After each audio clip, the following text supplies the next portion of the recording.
Matrix.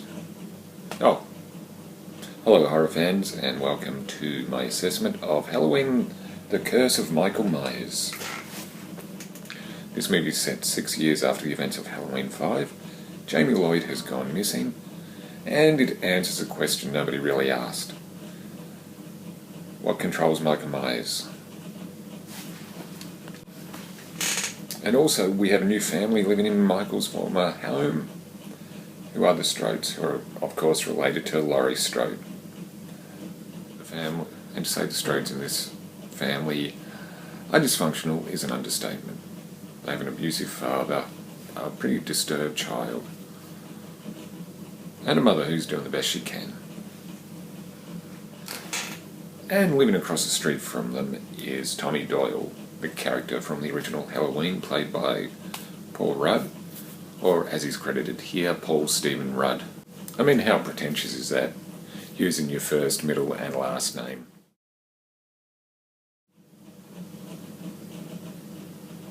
Okay, fair enough.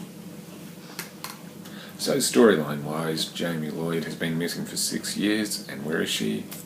In the start of the movie, she's given birth.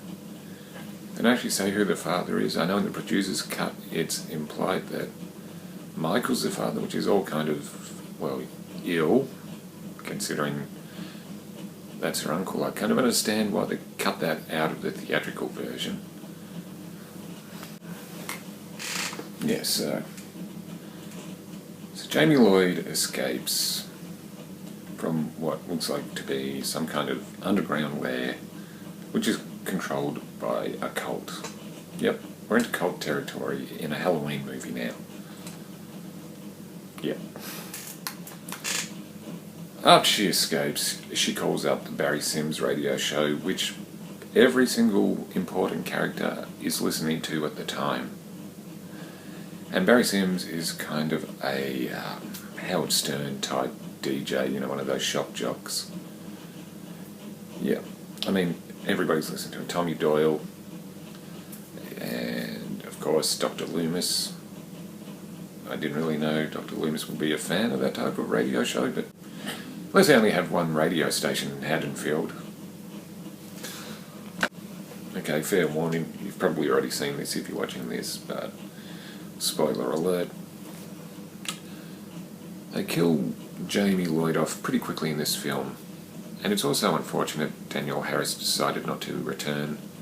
Apparently it was over a money dispute, but yeah, it would have been nice if she came back just for one last go as Jamie.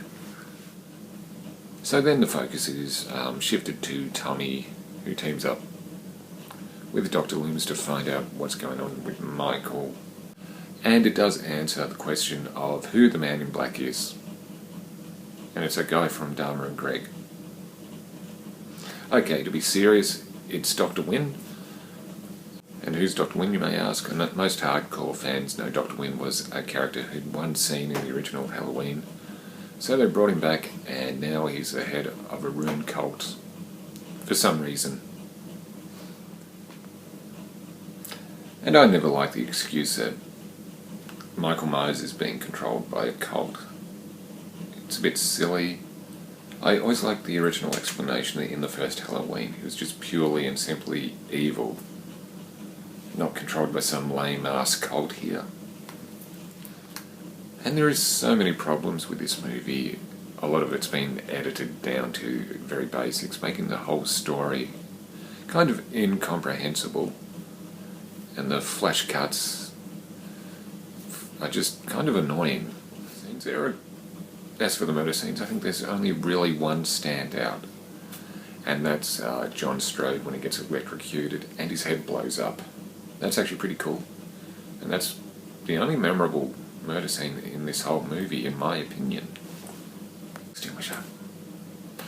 I'll tell you one scene I really like, not because it's good, just because it's kind of a WTF moment, where Tommy's trying to rescue the girl who's been caught by the cultists, and she's trapped in a cell, grabs a fire extinguisher, starts bashing the door, spots Michael, and then for some unknown reason, only probably known to Paul Rudd himself, he makes this face.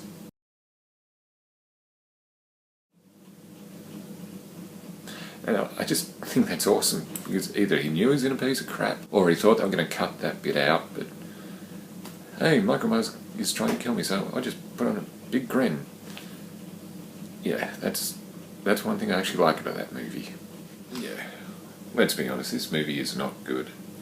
I haven't actually seen the producer's cut. I hear it's a little better, but I'm not sure how much better it is. I will say this, Paul Rudd does give a pretty good performance as Tommy. And of course Donald Pleasance is always great. It's a shame this was his last film. But overall, I found a lot of what happened in this movie ridiculous. Michael Myers is now controlled by a cult. They kill off Jamie Lloyd way too early. Of course, I mentioned it earlier, but the headache-inducing flash cuts, just because you show a bunch of images really quickly, doesn't make it exciting. It's nauseating.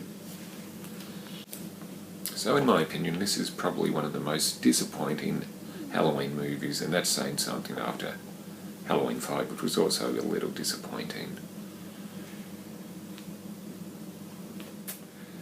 Let us know your thoughts on Halloween 6 in the comments below. Do you think it's alright? Do you think it's terrible? Do you think it's underrated? I'd love to hear from you. Okay, that's all for now, and I'll see you again soon.